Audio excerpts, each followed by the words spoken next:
Your Steve Jones Show podcast is loading now. The Steve Jones Show podcast is sponsored by Sunbury Motors, North 4th Street in Sunbury, and Sunbury Motors Kia, routes 11 and 15 in Hummel's Wharf.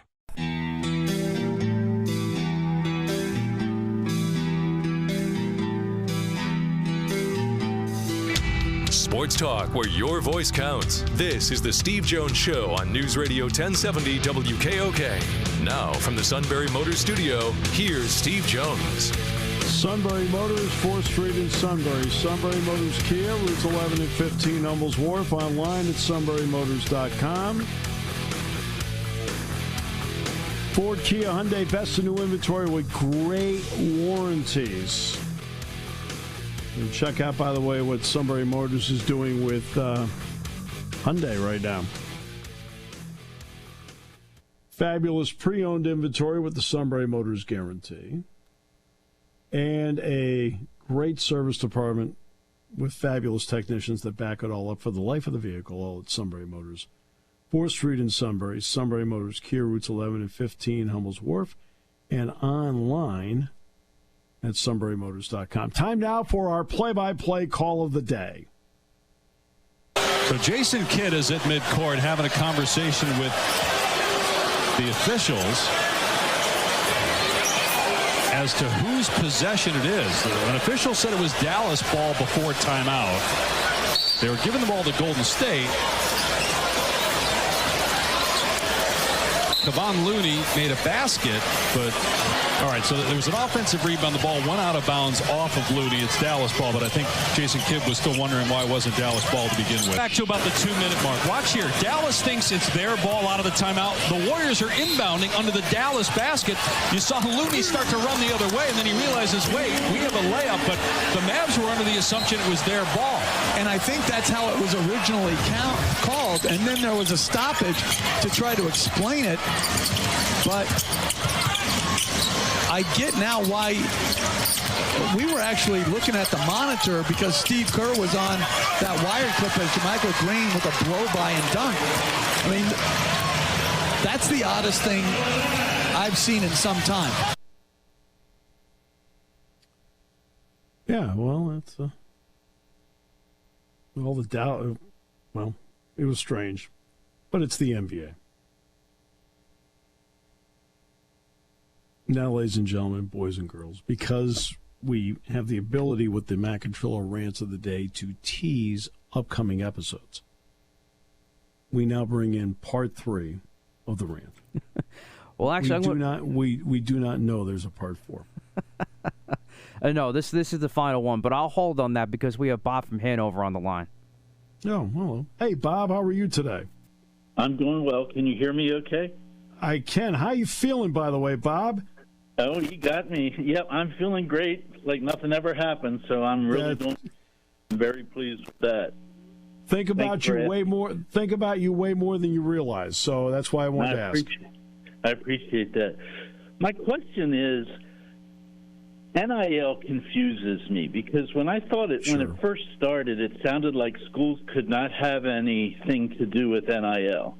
Mm-hmm. Now I'm seeing schools have their own collectives, even Penn State's starting to have them, and they're endorsing these NIL collectives. Well, how can they do that? I mean, is there something I'm missing here? I thought it was going to be more of a thing where if a kid signed a scholarship and he was a star player, he could go to, like a pro athlete does, go to a local business and say, hey, I'm this guy, I'm going to be a star.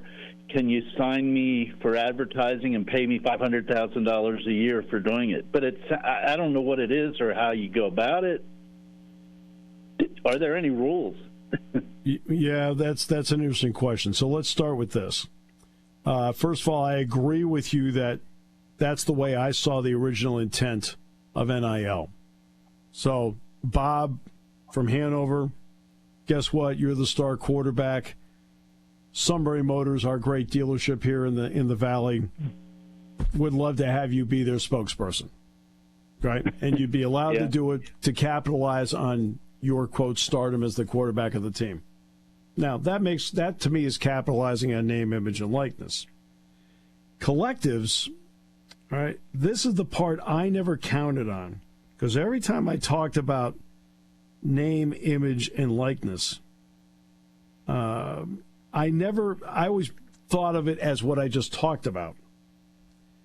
And collectives caught me a bit off guard, like you. So what they are is the ability of boosters to pool their funds. Now, schools can have some involvement now because they can help with the athletes, directing them toward a collective that can then open the door to get them some money so they can have a little more involvement with it. But the university or the representative of the university itself cannot be the ones to say, hey, here's the money, here you go. All right? But that representative, like in our case, it would be Pat Kraft, he can direct alumni or boosters, whatever you want to call them, fans, to a collective. Well, they have, like, for example, Dan Kabbalah does a lot of work with football, and Brian Snow is the one doing it with basketball. And they're the ones that can say, hey, we need you at the quarterback club. Can you go to the quarterback club? And through whatever collective, they're going to make sure that you get some money to do it as an appearance fee, something like that. That's a simple way of putting it. And can you do that now to recruit a player? I mean, to me, it sounded like you couldn't use it for recruiting a player. It was only after they had committed and started representing the school that they could go after money. Well, they have to know whether you have name, image, and likeness money in the collective ahead of time. You know, how much money is actually in the collective that is designated for your student athletes? And that's does the athlete know how much money he's asking? Does he go out and say, I want $500,000? And if you can get me that through a collective, then I'm fine. Is he allowed to do that? I'm sure they can ask. Now, whether or not a coaching staff can say, yeah, we got it for you. No, but let's talk about, for example, Miami, John Ruiz. John Ruiz is a businessman. John Ruiz is doing what we talked about for subtle endorsements of his products. That's how he's getting all the Miami people to do it. Now, the story is that Denzel Pack left Kansas State to play basketball at Miami for $400,000 a year for 2 years plus a car. Okay. All right. And that's how they're doing it. But John Ruiz is not officially affiliated with the University of Miami. Right? But he is a, quote, Miami booster. And everybody knows when it comes to the collective, he's the guy that they will point you in his direction. How about that? Yeah. Now, I'm a Baltimore Ravens fan. I apologize for saying that in that area there, but that's fine. Lamar Jackson's his own agent. If I were to call Lamar up and say, look, I'll pay you $1 million a year if you sign that contract with the Ravens, can I do that? You can do whatever. It's your money. You do whatever you want. He's a professional. Yeah. I mean, he's a professional. It sort of sounds like we're all professionals now, to a certain degree. Right. Well, the relationship between collectives and universities is complicated. Certain states have enacted laws that have opened up the possibility for coaching staffs to talk directly with collectives. For example, Tennessee, Mississippi. But New York, for example, there's 50 states. There's nothing unified. So, for example, Tennessee, Mississippi, the laws there allow coaching staffs to talk directly with collectives. Hey, Bob, I know you're in the collective, the whole deal. You're running the collective. Hey, we got a guy that, we need you to talk to about coming here to said university. But in New York, coaching staffs are banned from talking to collectives. It just depends on what the state law happens to be. Yeah. I just find the thing so confusing and also so frustrating because I got emails, being a longtime season ticket holder for both football and basketball, I've got emails I can't remember if Shrewsbury sent any, but Pat Kraft sent one out about 3 or 4 months ago. Yep. And I think Franklin posted something about it. They're basically asking people like me, who's not a wealthy man, to donate money. Well, I am donating money. How much do you want me to donate? Right. It just gets very frustrating from my point of view. The amount of money that I've put in being a fan, and I love Penn State, and that's the main reason, and now they're asking for more money. And it's like, well, how much do you want from me? Right. And Well, at what point do you get to the point where you shouldn't donate any more money? I just don't understand the whole thing. Right. I mean, I don't mind if a guy wants to make some money on his name. That's up to him if he wants to do that. But I'm not going to pay him. Right. Well, the NCAA, requires NIL agreements to be based on, quote, an independent case-by-case basis. That's why, for example, you have, just as an example, Success with Honor as one of the collectives. Now, the price tag on contract agreements, right, is what they believe the value the athlete brings. It's not an incentive for enrollment decisions or membership on a team. That's what it's not supposed to be. That's what the NCAA states a collective is not supposed to be involved in the recruiting process or in the transfer portal. But you and I both know that that's unrealistic. Okay? Right. And, I mean, it's unrealistic. So when it comes to donating, obviously you would donate to the Nittany Lion Club. All right. There are some people that have taken the extra step in their lives, Bob, and have endowed a scholarship. All right. In fact, Penn State, I believe, is, I think I've been told, as high as third in the nation in endowed athletic scholarships. Wow. Well, do you now, if you happen to be a higher level donor, so I'm not talking about you, Bob, because obviously you're doing what you can, right? Do you then make the decision, like, I was thinking about endowing a scholarship, but you know what? Maybe I should donate to the collective.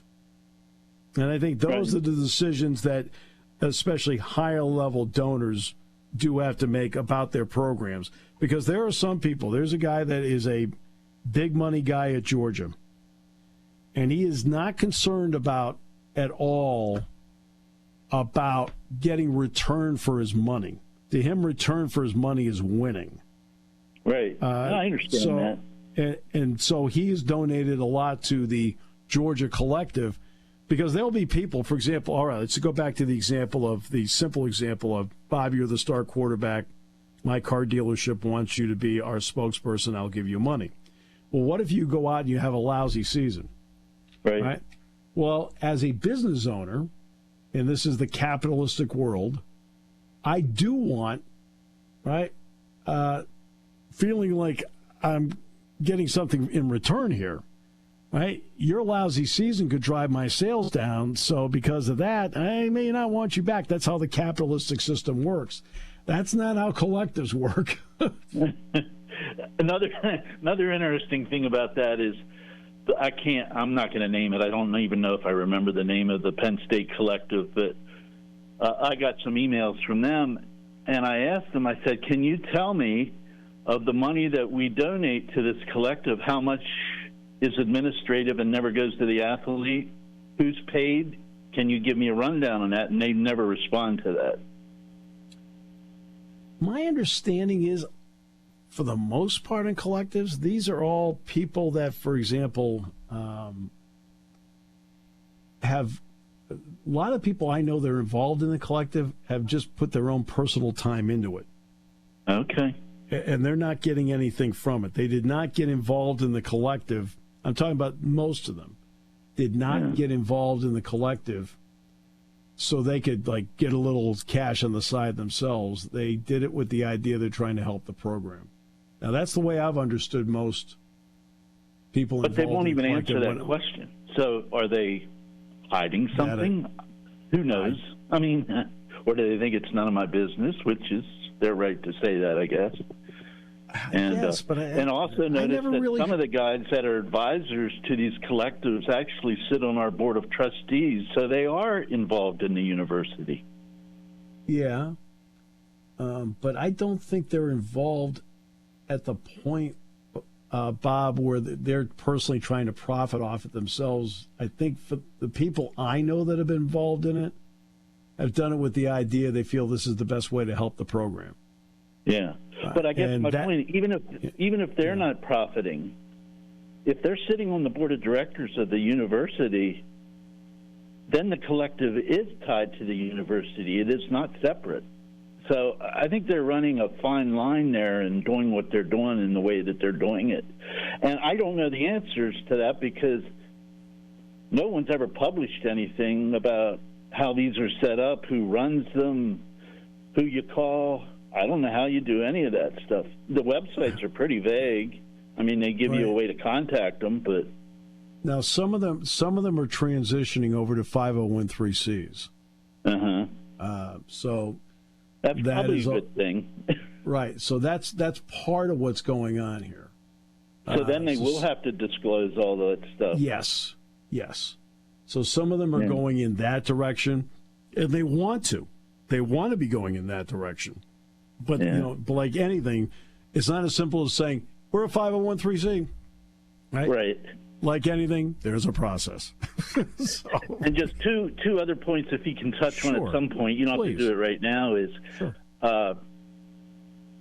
I forgot the first one now. Well, the second one was, did you know Joe Paterno is actually?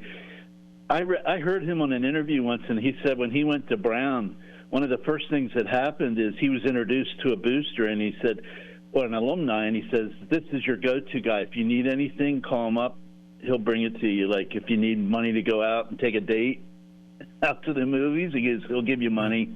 And which I found that was sort of interesting because that was probably in the 40s, huh? And, yes, that would be in the 40s.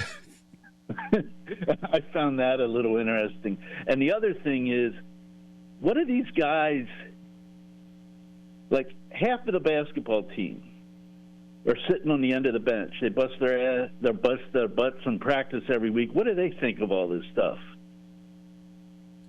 Well, doesn't anybody really care what they think? You know what? I don't think, to be honest with you, that's one thing I always wondered about, Bob. Would it cause any locker room animosity among people?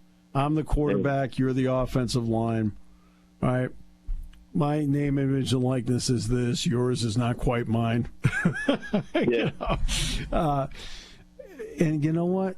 To this point, it has not played a role in it. The only time I ever heard it become an issue, let's go back to Miami basketball. You are seeing the outstanding play of Isaiah Wong out of Philadelphia at this point. Yeah. Last year when Pack came in, Isaiah Wong wanted to. He basically said to Miami, "Hey, I'm leaving, or you either redo my deal or I'm leaving." Right? Well, did he leave or no? No, he stayed. He's the one that shot Miami into the Sweet 16 over Indiana. Oh, okay. Because I don't really follow a lot of the basketball teams outside of Penn State and the Big Ten. Right? So I don't know what's going on.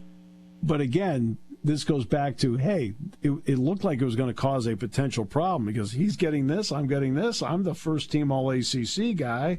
This guy's coming in from the Big 12. I'm the star of the team.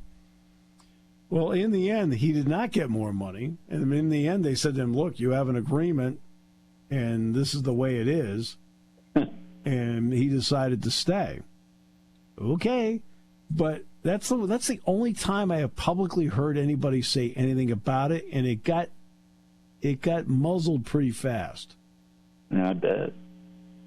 All right. Well, I don't want to tie up your time anymore, but thank you for answering. I just find the whole thing confusing, and I think one thing that the university can do is they've got to be a little more outright in letting people know how these NILs and collectives and everything, how it operates and what to expect from it, because I don't think anybody really knows outside of the people that have their hands involved in it, and it gets frustrating to me anyway. But I'm one of the older guys. I was in school in the 70s. If NIL would have been involved there, because I was a pretty good-looking guy, I probably could have made some money just from putting my picture out there somewhere. But I'm not surprised, Bob. I'm not surprised. Just kidding about that. But you know what? sunlight is always the best disinfectant. Oh, it is. So, yeah. And it's okay. I don't think anybody has a problem, for example, in football, basketball, about explaining what the deal is. So because they want people to contribute to help out. So I don't think that's an issue at all. I just think that there are a couple of collectives right now, and because there are a couple of collectives, people are trying to answer questions, and they may not be able to answer everybody's questions because they do want people to be involved. Yeah, I know. Yeah, I know that. All right. Well, thanks for taking my time. I appreciate it, and I can say that I'm 100% more knowledgeable now than I was when I started the phone call. Well, that's one of the two of us. Bob, thank you. All right. I hope that helps some. You're done with your rant, right? I have a part 3 to it, but we can carry it into the next half hour because that was really good stuff from Bob. That was a good conversation. I think that'll help out a lot of different people that may not know what's happening now with NIL, especially within Penn State. Okay. Well, it no matter what the program is, whether it's wrestling, whether it's football, whether it's basketball, whatever it may be, the current landscape says you have to have NIL as part of the piece of your recruiting. And this year is the first year where it really has come into play, and for everybody. And it may not be comfortable for everybody. I understand that. You may have your thought process of where you are as a fan may be rooted into when you got in as a fan, and you're like, it's about scholarships and it's about Penn State, and I totally understand that. I totally understand that. But then I always say to anybody that feels that way, I get where you're coming from. But the current landscape says you can't compete unless you have it. And that's the decision you have to make. Do you want to compete? And if you have the ability to help out, that's great. All right, we'll come back with more in a moment. You're on News Radio 1070 WKOK. There's something to be said about a sale with a handshake, a service technician who really knows what he's doing. They can explain it in English what the problem is. There's nothing better than having that friend you could trust in the area. That's Sunbury Motors, where you get selection, knowledgeable salespeople, and prices that fit your budget, and more important, that friend you can trust. Welcome to Sunbury Motors, Kia, Ford, and Hyundai. You could shop other dealers and compare prices, but at Sunbury Motors, you get their lowest price promise. They research the current used vehicle market and guarantee their used car prices are the lowest. If you find a lower price, Sunbury Motors will beat it. 3 dealers all in one. See their full new and pre-owned inventory at sunburymotors.com. Pick out a vehicle you like and schedule your test drive online. Follow them on Facebook. Sunbury Motors Ford and Hyundai, North 4th Street, Sunbury, and Sunbury Motors Kia, routes 11 and 15 in Hummel's Wharf.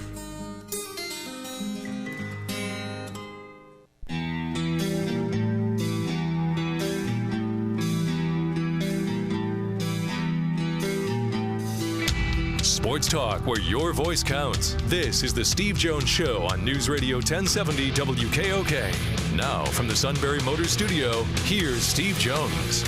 I read. All right. So, I read a lot. Oh, wrong topic? Sorry. I also read. Sometimes. Yes, but the Toys R Us flyer is not. Okay. Not really. I mean, what you call critical reading. All right. I hated reading as a kid, to be honest with you. I mean, when I read now, I just read news stories and stuff like that. Like, I've never been a book reader type guy. No, I can read books, and you know what? When I was a kid, obviously, what did I read about?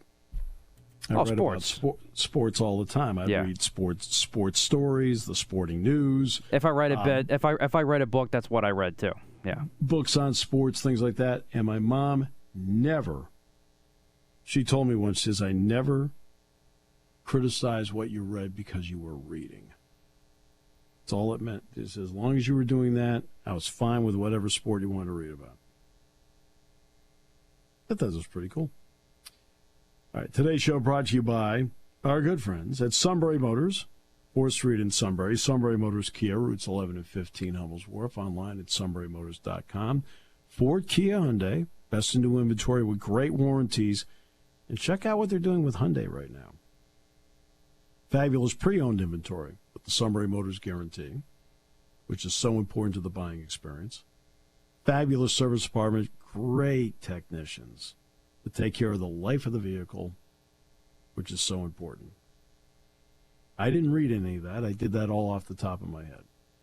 So I can't take credit for reading there. Oh, my almighty! Ladies and gentlemen, we now bring back the proprietor and the tone setter for the Bitterness Cafe with rant number 3.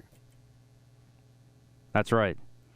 Well, I'm going to continue this. Where does Penn State go forward now that that's been kind of the theme for the final hour here of the show?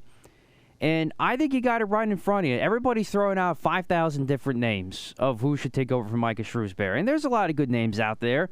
Matt Langle, Colgate, I think, is a good candidate. I've seen that firsthand. And there's Rodney Terry of Texas. We just saw him against Penn State. That's another good name. I think you got him right here. Wake up, people. Adam Fisher.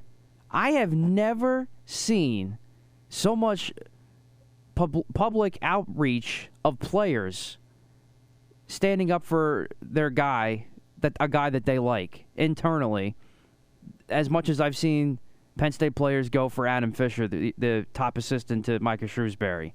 I mean, literally, as soon as that news broke out, boom, you have 1, 2, 3, 4, 5 tweets of players and now former players that are saying, give the job to Adam, give the job to Fish, let's keep it going.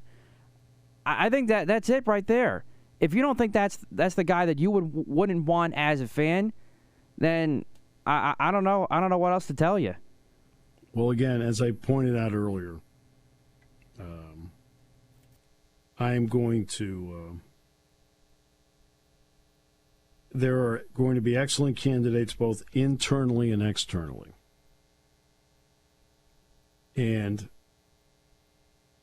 I think it's important for me, as the voice of the team, to keep, even though I may have strong opinions about something, to keep that to myself unless they ask. Yeah, absolutely, as you should.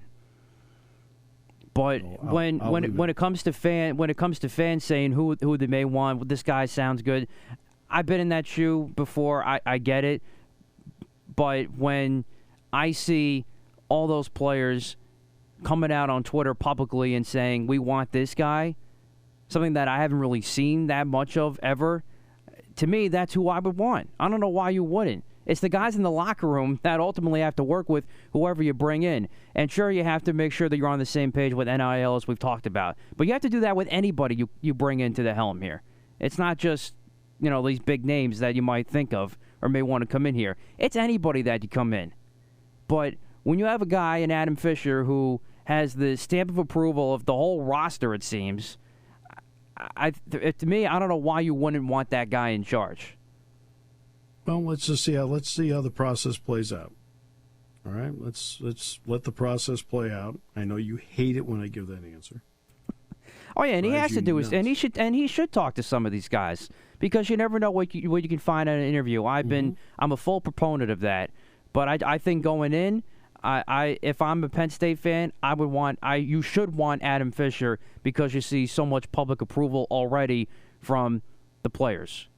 You've never seen that before. Don't just pick a guy because it sounds good. It's a guy it's a hot name, that type of thing. I know Adam Fisher's not a hot name. I know he's got some inexperience as a head coach. I get that. But I think if you have the players that back him up and will believe in his system, everything will come and figure out itself.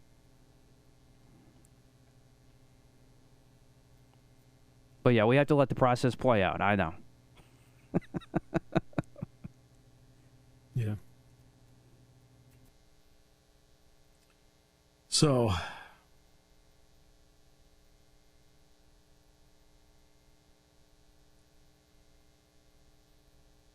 there you go. Is there anything else about the Yankees or? No, nothing on the Yankees today. Okay. You got a lot of injuries. Yeah, we addressed that yesterday. Yeah. Right. And Captain America doesn't play for America. And I was perfectly okay with that. Well, of course you would be. All you care about is number one. Right? Meanwhile, we're second place to Japan while your guy is just sitting at home enjoying Mai Tais. I think we would have been second place to Japan regardless. You lost by 1 run. I don't want to. I don't want to. Burst anybody's red, white, and blue stones. But Aaron Judge or no Aaron Judge, I think the United States would have lost to Japan. Okay. Japan owns baseball. There's a reason why they've won a ton of Little League World Series titles as well.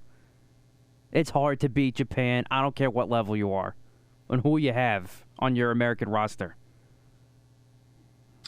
Sounds like, we've all been told he's a big bat.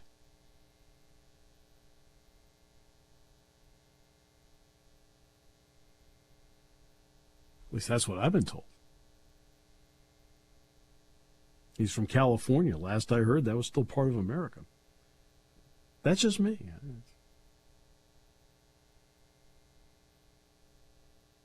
Rather play an exhibition game against the Orioles. Okay, that's fine. Mike Trout may have struck out to end it, but Mike Trout struck out playing for America. Cool. At least he tried. Get the lingerie on the deck. Call the janitor. Not all about him. Not all about him. Concerned. Very concerned.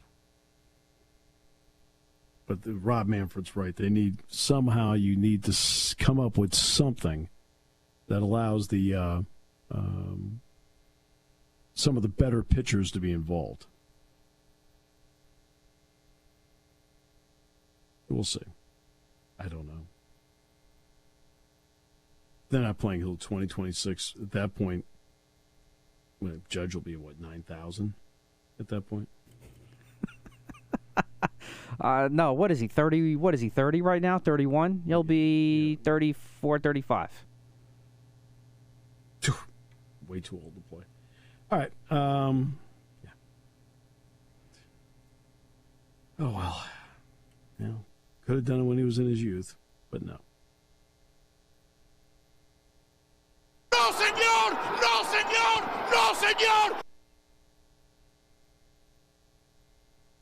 I'm just saying. Could have.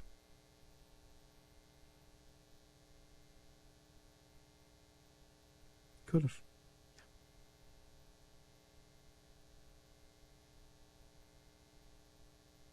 In fact, when he comes to the plate, everybody in the ballpark should be humming America. America.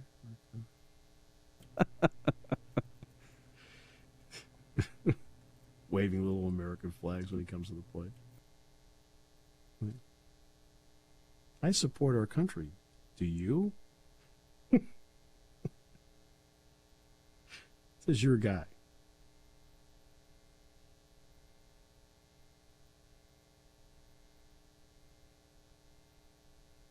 I'm just saying, it's your guy. I get concerned.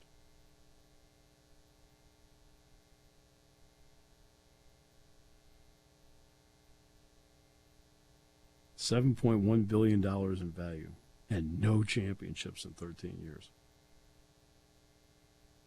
Well, I'll give you that. I'll definitely give you that one. Well, you have to give me it all. He didn't play for America, did he? No. Okay.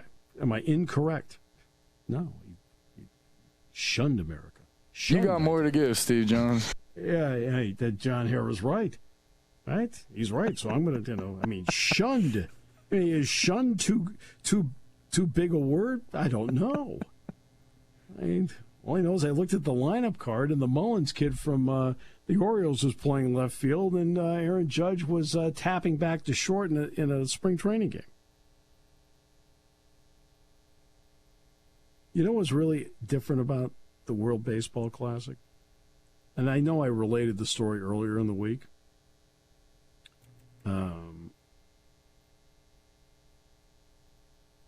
When I had students turn in projects for their talk show, 40% of them were at the World Baseball Classic. Really? I mean, you're talking about people that are 20 to 22 years of age. And you know what? I was impressed by that. I heard you mention that to the suit the other day. Yeah, I was too. I mean, I sat back and went, I was taken aback by it. What I expected their talk shows to be would be about the start of spring football, about the NCAA basketball tournament, about what their Sweet 16 might be, or, something, right? And maybe somebody doing something on the wrestling championship. That doesn't happen very often, but sometimes it does. 40% of them were in the World Baseball Classic. Sat back, I'm listening to all these projects on Sunday. I'm thinking, okay, that's not what I expected. That's a good thing. If you're Major League Baseball, that's a good thing. Absolutely. Because you need more young people who think your game is a cool game. All right. Well, the Penguins last night beat the Avalanche 5-2. They've got the Stars tonight. Bob Pompiani was talking about that yesterday, and Sidney Crosby was phenomenal last night. And after calling Jeff Carter dead weight, which he's not wrong about at all, he scored a big goal last night. He even tweeted that out. I thought that was hysterical. But you know what? These are opinions. Somebody texted me or emailed me before the NCAA tournament something about the talk show, and they said, well, I don't agree with, some of what you say. And I emailed them back and said, you're not supposed to. What do you think? I'm sitting here thinking, hey, if I say it, you're all going to agree with it? No. I said, come on. I said, it's a talk show. Your opinion is as good as mine. Okay? You don't have to agree with me. It's okay. I'm not offended by anybody who doesn't agree with me, unless it deals with something where I factually know, where I know for a fact, okay, about something, then okay.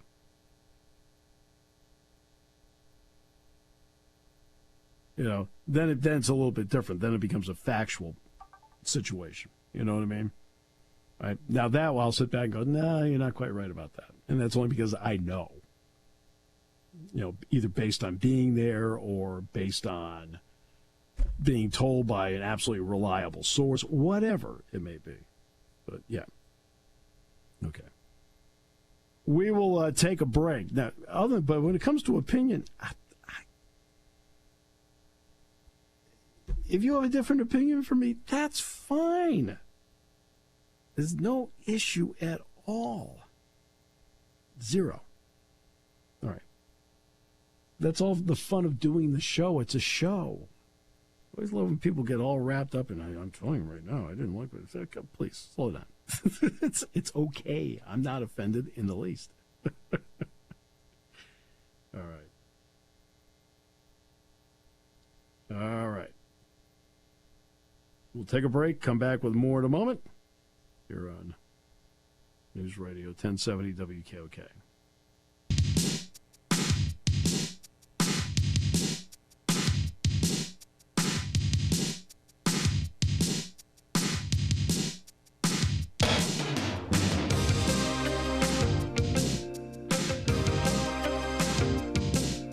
This would be you waking up in the morning. Maybe sometime, sure. At least they tell you, knock it off, get the kids ready for school. Yes. That would be the case, yes. Well, I can't wait for tomorrow's show because, the week is building up where I can sense more anger out of you with each episode. Well, it's not because of sickness. We're all, I think, pretty much in the clear now. We've all been pretty good the last couple of days, so at least we'll not be from that. With everything going on here, there is a Sweet 16 to be played tonight. Michigan State, Kansas State's the opening game. That'll be the one John Crispin will have at the Garden on radio. And the nightcap there will be Florida Atlantic against Tennessee. Then tonight in the West, these should be two really good games. Arkansas, UConn.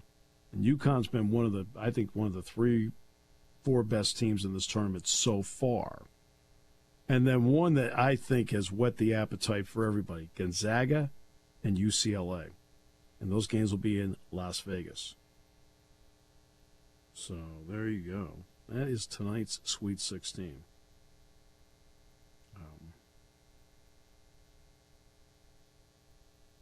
And then tomorrow night's going to be a difficult one. I'll watch Texas play Xavier, but I'll be like, oh, man. Anytime you're in this thing, you always want to play one more. Always. You always want to play one more. And as I said before, Xavier would have been, I thought, a really, really good matchup for Penn State. I think it would have been a tremendous matchup for Penn State. Pickett would have gone off, in my opinion. It would have been a tremendous. That's why I glanced at it. I'm like going, oh man, the winner of this game's got Xavier, and Xavier's not deep. Jack Nunge is a good player. Jack was, of course, at Iowa. He transferred, and the reason he transfers, but people will think like he transferred. He wanted it. Please, no. Jack Nunge transferred. His father passed away, so he transferred to be closer to home. Okay. And he has been a good player for Xavier. Very good player. But Xavier is not a deep team. And yeah, I'm not that impressed with them. They don't play well in the Sweet 16. Come on. You got to be impressed with something. They're there. Okay.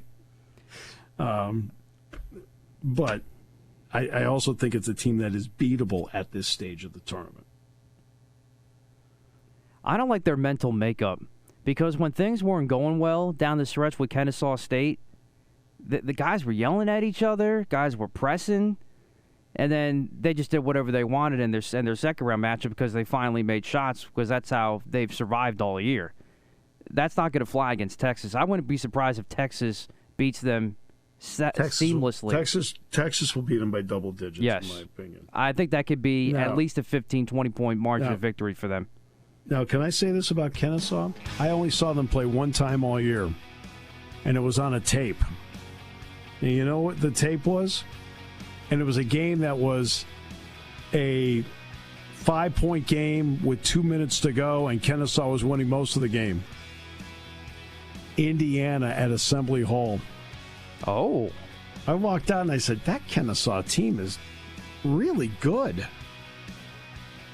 I'm not really big on Indiana for the most part. Trace Jackson Davis I'm big on. But the rest of the team, I kind of think they're good, not great. I'm done watching the tape and going, that doggone Kennesaw team I said, they can fight. They're pretty good. They may or may not have been in Lisa and Luke's Final Four, by the way.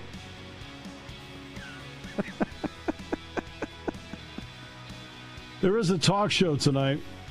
I'll be there.